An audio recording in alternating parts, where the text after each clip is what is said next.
Welcome to Creating Connections Podcast, episode 144. I am Mitch Taylor. And I'm Vicki Musney. Happy New Year! Yes, welcome back. We made it to 2018. Holy cow. Goodbye to 2017. Yep. Bye. And thanks for letting us take a break for a couple weeks, especially you, Mitch. I know that's not always easy for you. Something like that, yes. Time to get personal today.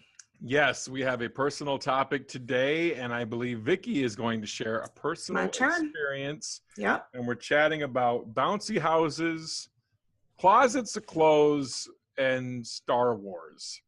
How does that apply to your business? Listen on for more. That was nice and easy. What are you talking about? This also speaks to a much bigger issue. Providing personal solutions through understanding people. This is the Creating Connections Podcast with Gitomer Certified Advisor Mitch Taylor and Certified Personality Trainer Vicki Musney. Welcome back to Creating Connections Podcast, episode 144. I'm Mitch. And I'm Vicki. So what do bouncy houses, closets of clothes, and Star Wars have to do with your business? Well, Vicki's going to share a personal experience. Yes. The tie-in to those is that those are all things that as a mom, a working mom, a business owner mom, I understand and can relate to. A couple months ago, November, I went to a National Speakers Association meeting. And before the formal meeting with the presentation, there's always a mastermind. And the first meeting that I was at a couple months before that, they had the format where everybody went around the room and shared a question. And if you had a possible solution, then you reached out to that person. And I thought, okay, this is a really efficient way to have a big mastermind. Little did I know, because I was prepared. I had my question. I knew what I needed help with in my business. I knew what I was looking for. They totally flipped the format around and it was all different. And I didn't get to ask that particular question. And I really wanted to talk to somebody in that Speakers Association about websites. Who did they use? Who do they know that specializes in websites for speakers? And I didn't have a chance to do that. And lo and behold, my friend Rob Foray, who's been a guest on our show. Yes, love Rob. Came in and said, hey, Vicki, I want you to meet my friend Sarah. We've been friends since high school, but she and her husband own a web design company, and she's done all 3 of my websites. And I went, oh, maybe I'll get my chance after all. So I invited her to sit next to me during the dinner so we could chat a little bit more. And there were so many things that I loved about that conversation and the ones after that I wanted to bring that up this month as my personal share. Cool. One of the things was I found myself painfully aware that I did not want to ask, so how much is it? Right? Because I know as a wedding and event business owner, we get so annoyed by that question. Yeah. And Mitch and I have done webinars and workshops and seminars to help people figure out how do you continue the conversation. And I'm like, okay, first of all, I don't want to be that girl that just says, so how much is it to build a website? Because I know that it's more complicated than I realize. Mm-hmm. Like I know enough to know that there's stuff that I don't know. Let me just put it that way. So I tried asking other different kinds of questions. And she was really great and helpful and it kind of explained her approach and what she wants to do. But one thing that I really loved and appreciated is that we were sitting together at a dinner in another event that had a different purpose. And she knew that I was interested in her services, but she didn't shift the conversation to become a sales pitch. She didn't make that event something different than it was intended to be and try to strike while the iron's hot and sell me her pitch right then and there. And I loved that she had boundaries and confidence. She wasn't thinking like, oh, well, this person's going to go away if I don't, talk to her right now. Mm-hmm. She was willing to be present and let that event be what it was. And then still follow up and set an appointment with me for a better time. And I think there's so many times as a wedding business owner where I see people not doing this well. Right. At bridal shows, for example, when your goal, I think, should be to set an appointment, not try to convince someone to make a decision right there on the spot, or even at networking events where people turn the conversation to try to make it a sales consult when it really should be about building relationships. So I looked at that going, that's something that I think Sarah did really, really well right off the bat. Mm-hmm. And I love that. And I'm sure you've seen plenty of examples where that hasn't been the case too.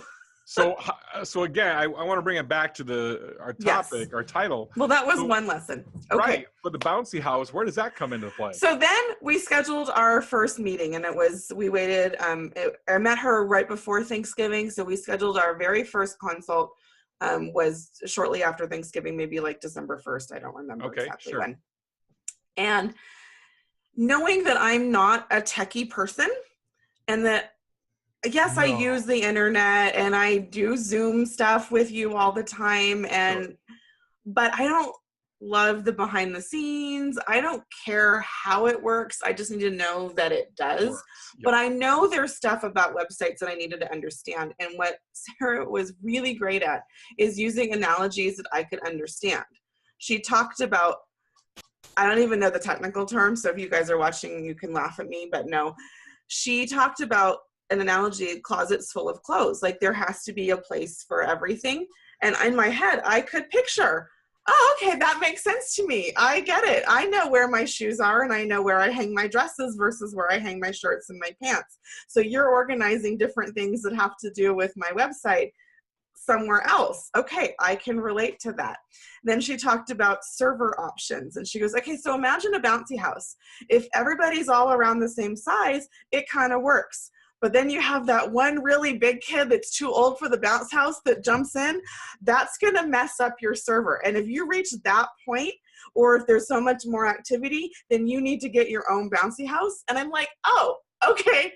I've got 4 kids. I've been to so many birthday party bouncy houses, and I've got one kid who's severely underweight. So he's been in that situation where all of a sudden he's getting tossed around and not getting his fair turn to jump. Right. I'm like, oh, okay. So when we start talking about server options, I have this picture that makes sense to me. She didn't try to talk to me in technical lingo that I couldn't understand. She was so good at putting it in terms that made sense to me. Yeah. And again, I look at that as an event business owner, and I see this a lot with DJs and photographers and videographers and people that know their gear really well and they know the technical side. Sure. And it's really easy for you to talk with your colleagues that way, but that's not usually going to be the most effective way to talk to a potential client, unless that's their wheelhouse and they love that. But most brides, if you're talking about weddings as your event, they don't care. And even corporate planners, or thinking about, mitzvahs and quinces and things like that, those parents and those kids, they just want to know about the results. Yeah. So yes, there might be times when we have to educate them about how many speakers we need to fill, have the sound appropriate for that room and size and number of people. That's fine. But can you find ways to explain that don't make them feel stupid? Right. Can you just put it in simple terms? That's so important. And what about the Force? Okay, the Star Wars. So that's when I know. We got into the nitty gritty of, okay, so how is she going to build a website for my business when she doesn't run my business? Like, I have to help her know how to tell my story.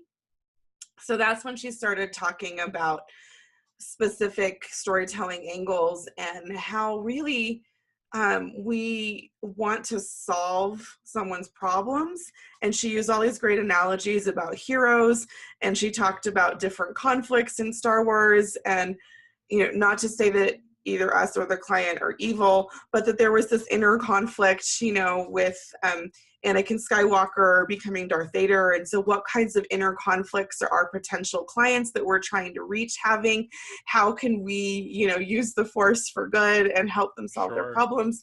And it may sound really silly, but it took something really nebulous. In my case, it's how to share my speaking and personalities training that I do into my new website, and made it simple. Okay, well, we're just telling a story. So what are the conflicts? What are the internal conflicts, the external conflicts, and how can you help solve them? Just like in Star Wars. And I'm like, oh, okay, well, that makes sense. That's not all big and scary. Right. I can answer those questions. So the lessons learned, if you haven't picked it up yet out of this is what I have down here. Number one, be open to opportunities. So Vicki went into this thing expecting to get, to one thing, but then realized that the mastermind wasn't going to give her that at that point in time.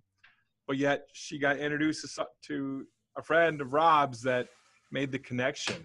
Yep. And then the other one I put down was be able to speak there. Well, let me back up before I hit that one is, the fact that this woman did not strike when the iron is hot, if you will. She gave it time to build the relationship first. Yeah, we talked about family and kids and what was going on at the meeting, and actually she was focused on just building a connection. I felt like she saw me and valued me as a person, not just as a potential client, dollar signs over my head. Absolutely. Like she saw me. And absolutely. I loved that. And then finally, she was able to speak your language. Mm-hmm. And put it in terms that you could easily understand. And I think that is one of the most difficult things sometimes. And that's where I really love the connection between personalities and sales. Mm-hmm. And what we do as creating connections to help you drive that home to truly understand who you serve and how to serve them better. Vicki, thank you so much for sharing that today. Yeah, no, it was a fairly recent story, but I just felt like there were so many lessons. And sometimes we pick on people in this segment where we talk about personal experiences, people that have failed us or shopping experiences that have gone bad. And I just felt like this was just time to talk about someone who really is doing it well. So Sarah Johnson out of Salt Lake City, Jumbo John is her company, or Jambo John. And even that was a funny story. I asked her about her company name, and it went back to a story at Disney World's Animal Kingdom, and just made me laugh. And I just felt like that was the kind of person that I want to work with, someone who's got a sense of humor, a fun story, and isn't going to talk down to me or talk over my head, is really willing to partner with me. And so super, super excited to have that new website and a new friend and a new business partner. And then one more thing that I didn't get to share, I'm going to tack it on. I know we're trying to wrap up. She also was willing to break it down into phases because I said, I respect what you do. I'm not asking for a discount, but I'm being realistic. I only have this amount of money, X number of dollars to work with right now. I will have more in a couple months. And she's like, no problem. Here's what I propose for phase 1. And then for phase 2, we can do this. And then if you want to go on to phase 3, we can always upgrade to that later on. Mm-hmm. So again, just another lesson for us as event pros, things that you can do to make it approachable, whether it's providing options, providing payment plans. Yeah. And if you think it's the right fit, there's no reason not to, in my opinion. And the fact that I did have a finite budget, I had certain amount of money set aside for this project. I wasn't going to insult her and say, oh, well, could you do the whole thing for this? This is all I've got.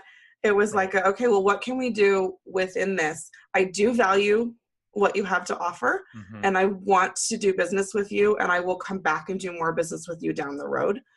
And again, as business owners, sometimes it's really easy to not want to work with people that can't do our biggest package right off the bat.